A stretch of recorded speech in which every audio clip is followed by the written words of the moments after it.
Alright, and we're back. So this game was very, very cool. This is the game that actually gets me to 2100, 2105 specifically, and yeah, this is a really, really crazy game, and starts off like all crazy games do with e4, c6, d4, d5, and the fantasy variation. Sorry about that. And the fantasy variation. Now, this is probably the most like combative line of the Caro-Kann. And there are many lines here. You can play the main line, which I believe is d takes and e5. I believe that this is the main line of the fantasy. And the idea is that you're going to play queen h4 and take on e4 after takes. So you're going to go here and then something like this, and then yeah, you're just much better. But this is that's kind of the main line. I don't really enjoy playing that way, so I normally play this move e6 in these positions, which is always a good move. And this gets into a very normal line after these moves: knight c3, and I play the move bishop e4. And this is kind of the extent of my knowledge of the fantasy, because this is kind of the rarest option in the Caro-Kann, and you don't really see this very often. This is kind of what I play. Yeah, so my opponent goes for this move bishop d3, and I think for a while because I just don't really know what to do, and I was thinking about maybe knight f6, maybe knight e7, maybe knight d7, maybe I'll try to play for c5 in the future, even though I know that's not really the normal ideas of the opening. It's not a bad idea right now. And I eventually end up playing this move knight e7, which is a mistake. Apparently the move de and going for this line is slightly better. I suppose because he has a weaker pawn in the center and that he has pushes f pawn, but still, I go knight e7, very reasonable move, trying to develop a knight, not allowing a pin on f6. So my opponent goes knight e2, I go knight d7, developing my knights, and my opponent castles. I castle, and bishop f4, and we're in kind of a very interesting little game here. Now, there are lines where I can play c5, and technically I should be playing c5 right now. c5 is the best move. I was just kind of worried that after c5 my opponent would play this move a6, and I didn't really like this position in all honesty, but now I realize that it actually the bishop is actually trapped. I did not see that, but either way, yeah, I was kind of worried about a3, but whatever. I mean, sometimes you miss things. It doesn't really matter. So I eventually end up playing the move knight g6, which is also the best move. It's very nice, this move. It's just developing the knight onto a different square, but I think this square is slightly better than putting the knight on f6, because the knight on f6 actually doesn't really have that many opportunities as the knight on g6 has. The knight on g6 has this square and this square as these two squares, and the knight at f6 only has the h5 square to go to at the end of the day. So I go knight g6, bishop g3, and I decide here that I'm going to continue with my plan. I'm going to go knight f6, and I am going to actually go to this h5 square and try to plant a knight on f4 and maybe grab the bishop here, maybe get something like that going and try to win the game. Now e5, and of course now I go for this move knight h5, which is kind of my whole idea. I just want, yeah, I want to control the f4 square, which is very nice. I also calculate something very nice. After this move, bishop takes g6, which I was kind of worried about. Obviously you can't take the bishop because then he sacks the bishop, and he is Desperados it, then he'll recapture the knight and he'll be up a pawn. So of course you don't want to do that. I went for a different line. I calculated this line. Also, if I take with the h pawn, which is the most natural, then as you can see, after this move, my knight actually has no squares and is actually almost trapped here. So I'd have to like go with some like gymnastics to try and untrap it. I have to play f5, like completely weakening my position. But this is kind of the lengths you have to go to if you want to not lose the game immediately. But I thought of a different line. I thought of actually taking the unconventional method with the move f takes g6, which is very nice because after this move, I actually have the f4 square now, and my rook is open, and it's actually, I thought it was pretty good for me here. I thought it was pretty decent. Yeah.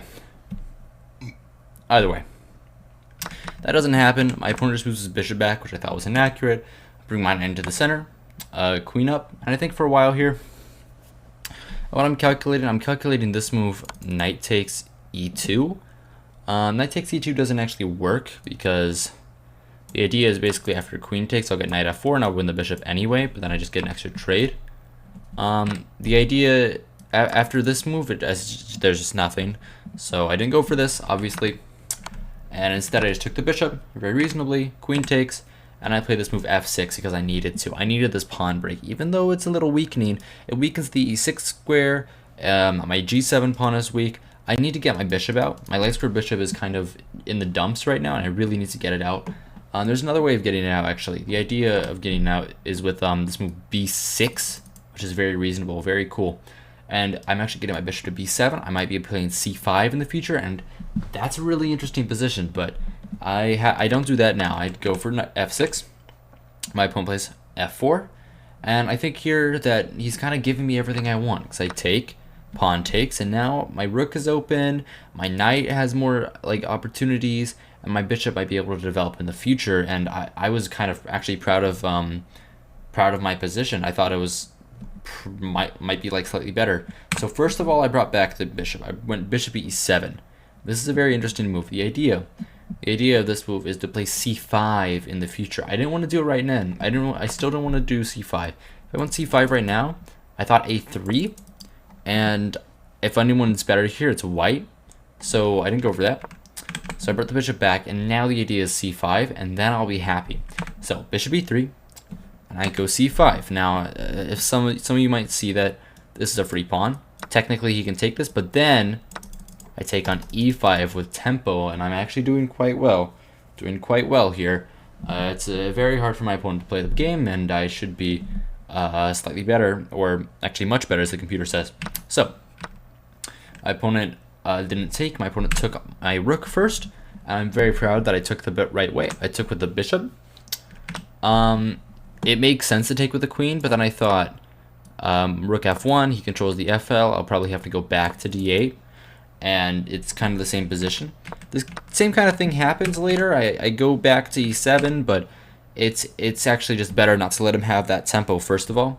So now he takes on c5, and it gives me, I still have an advantage. It's slightly less than the other line would be. So he did this in the right way. I take on e5, queen there, and I go for this move, knight back to g6, which is wrong. Realistically, I should play knight c6. He comes back, and then I have many lines. I can play pretty much whatever I want. Everything is kind of just much better. The best line is b6, but I wasn't really kind of looking at that. I was mostly looking for e5 in the future, and I do miss a chance to play e5, which is just very, very sad. Either way, I don't go there. I go knight d6. Going backwards is never the right answer. Well, sometimes it is, but not in this case, and in most cases not. So I assume that's why I really shouldn't have done that. But either way, rook f1, I play bishop e7. We kind of just, like I said, we kind of get into the same position. It didn't really matter which piece took.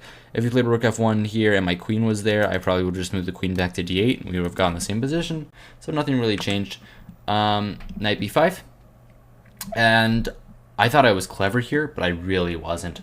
This is the chance that e5 wins. e5 here is actually much better, because now the reason why I couldn't play e5 prior, like if you played this and I played e5, I can't do this because of queen d5, and I would actually be down a pawn, and I have no merits to my position, and I would lose the game. So I can't do that. But now, after the knight move stops guarding the d5 pawn, I can now play e5, which would have actually just won the game on the spot, because my bishop is excellent. My bishop actually gets a role in the game now. I'll play a3 next, probably. After the queen moves, like here, I can play a3. And knight would actually, the best line to actually go to d6, and I'd play bishop e6. We get a game, but I'd be much better, and my opponent would probably lose the game in the long run. I don't do that though. I play a3 immediately, a6 immediately, sorry, and I'm not actually that much better. And he goes here, which is a mistake. The best move is very hard to spot though. The best move is actually knight d6. Which is not a move that's on many people's radar, and it's honestly, I don't know why it's so good. I really don't. But after this, what happens? Knight f4. Oh, he just gets development. Okay, well that is... Yeah, okay, that's... I can understand it, actually. My pieces are kind of tangled up. I'd have to go probably knight e7, some bishop d7, rook f8. Okay, yeah, I understand why, but that is crazy. I wouldn't have seen that. My opponent, of course, didn't either. Played knight bc3. And I go for this move bishop f5, bishop f6, which is kind of my whole point. Queen back, and I'm always trying to threaten this fork on d4 in some lines. Doesn't work right away, so I play knight e5 first. Queen goes all the way back. I go knight c4, putting my knight on a better square, targeting this pawn, targeting the bishop. So the only way to defend both of them is with the new bishop c1, which is actually a mistake. And I'm just much better here, but soon enough you'll see that the me being much better will end. And I go queen c7, targeting this pawn. I thought, okay, how does he defend this pawn? I really couldn't find an answer, because after this move, I'd play bishop d7, and I'm just gonna win the pawn. But he had this move that I just completely missed for some reason. He had this move b4, and I completely missed this, in all honesty. But then I thought I was still winning after this move b6. And as you can see, by the eval bar and by the 2 question marks next to the move, this move does not win. In fact, it does the opposite. It loses the game after this very nice move, knight d5, sacrificing the knight, and I just completely miss it. You play this move like pretty much instantly. The idea is, of course, after I recapture the knight, he will be able to capture the queen, fork my king and my rook and my knight, and it's actually toss up for which one he chooses. So I take, he takes, king h8, and he takes the way that I thought was better, but actually he takes the wrong way. The best way is to take the rook. Best way is to take the rook and just say that you're up an exchange and a couple pawns and you're going to win the game. He took the knight. He took the knight, which I thought was better. I actually thought this was the best move, because I thought that the knight was actually doing a lot more than my rook. And he agrees. He agreed that's why he took the knight. But somehow it's wrong, because I get some development now. I'm able to play bishop b7. I'm able to get my bishop pair out, and although I'm down 2 pawns, it's not actually that bad because of his weakened structure over here and the fact that I have the bishop pair. So it's actually, I have a lot of compensation for the pawn. As you can see, if I had no compensation, it would be +2 instead of +1.4. So I take first, and then I realized that I made a mistake. made another mistake. I realized that queen takes here is actually must be winning, and I should have seen that. But my opponent doesn't, and my opponent luckily gives me another lease on life by allowing me to play some bishop b7, developing my bishop, and as you can see, all his advantage is gone. Although he's up 2 pawns, all his advantage is gone because of the stuff I told you earlier. He has these doubled isolated pawns. He has another isolated pawn. I have the 2 bishops, and this is just a lot of compensation for the pawn, which is very nice. I'm going to win everything back. So he makes this move, queen g4, and already blunders. He spent a lot of time on this move too, and as you can see, he spent 1.5 minutes, which is kind of incredible. I take the pawn, of course. I was calculating. I thought that he was going to sack his rook in many lines because that looks kind of dangerous. Took the pawn, king back. I took another pawn. Now I'm actually not down any more pawns, so we're back to even, and I actually have a better position because this pawn is so weak. And he actually doesn't have an attack here, despite what you may think, although it does look very scary. Knight f4, and I bite the bullet, and I take another pawn. And there are sacrifices looming here. There are so many sacrifices looming here, but none of them work. I'm obviously calculating knight g6 ideas and something going to h-file and maybe checkmating me, but none of them work. Nothing works right now, which is very nice. Now, knight g5. No, knight h5. Very reasonable move. He's attacking my bishop. He wants to win a pawn. After knight takes bishop, pawn takes, he takes with the rook and he wins a pawn, but actually it's worse than that. He's threatening rook takes bishop, and if I recapture, it's mate on g7 with queen g7 checkmate. So I have to be very careful. Like I said, there are many sacrifices looming here, and I play the best move in my opinion. I play this move rook g8, which defends my g7 pawn against any mates. And now there is no more rook takes f6. So my opponent goes back, knight f4. Repeating moves, going back is not normally the right option. And I was thinking, and the reason why this is like hard to play, also if you're keen, he's actually threatening knight g6 right now, so you have to be careful. He's trying knight g6. Let me show you. Here is knight g6, and then checkmate is imminent. Very nice little tactic. Have to be careful, and you have to remember that I'm actually also threatening mate, which is really cool. I have this queen and this bishop, so he has to at least leave one piece defending that. So he has a lot of stuff to think about. I here go with this move, queen c2. This defends the g6 square and make sure that there's no checkmate, while also keeping my eyes open and targeting this bishop so then the rook can't move away.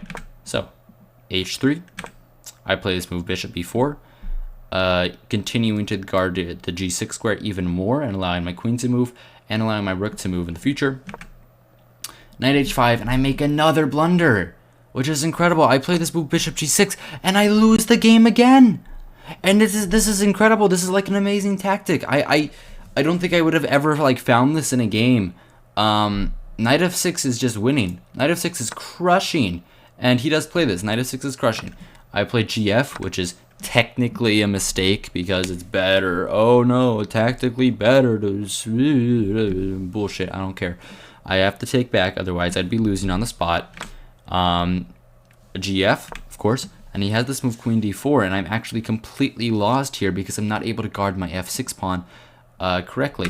I play this move rook f8, and it's another mistake because I'm losing. I actually lose here to the very simple rook f8, rook f6, and you might say, okay, well, no, you can't be losing there because you take the bishop. That was the whole point of playing rook f8. There's a reason why it's not only...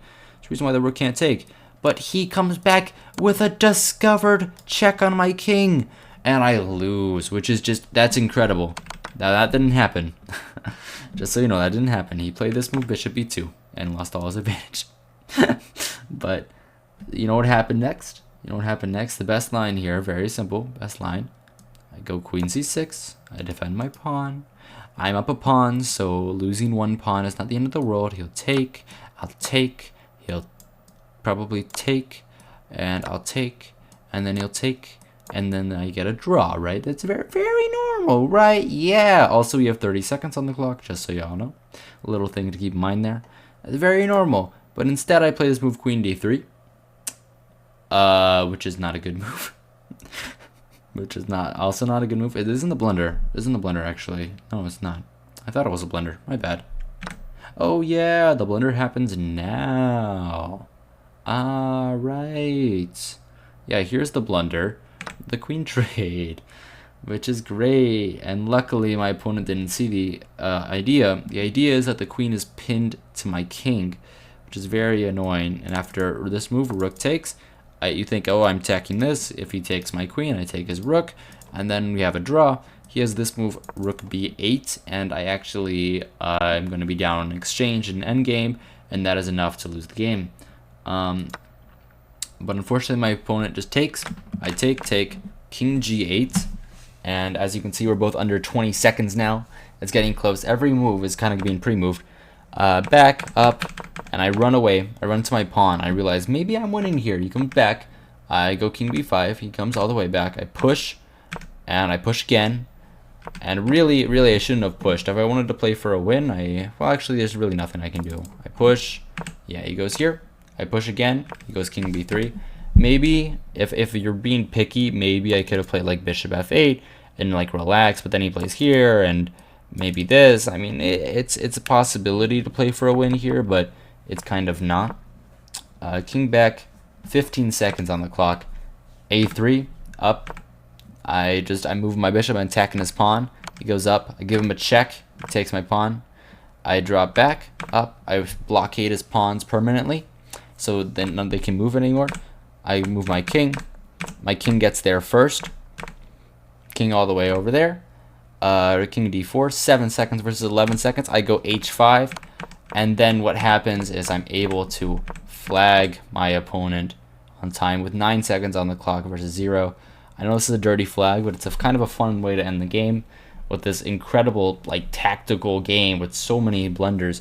I mean, I had 3 blunders in this game. I mean, that's incredible. But either way, yeah, that was this game. I hit 2100 today. Very proud of myself. Yeah. Okay. Well, good. Hope you guys enjoyed. Hope you guys found this instructive. Instructive, not instructed. Good evening and good night.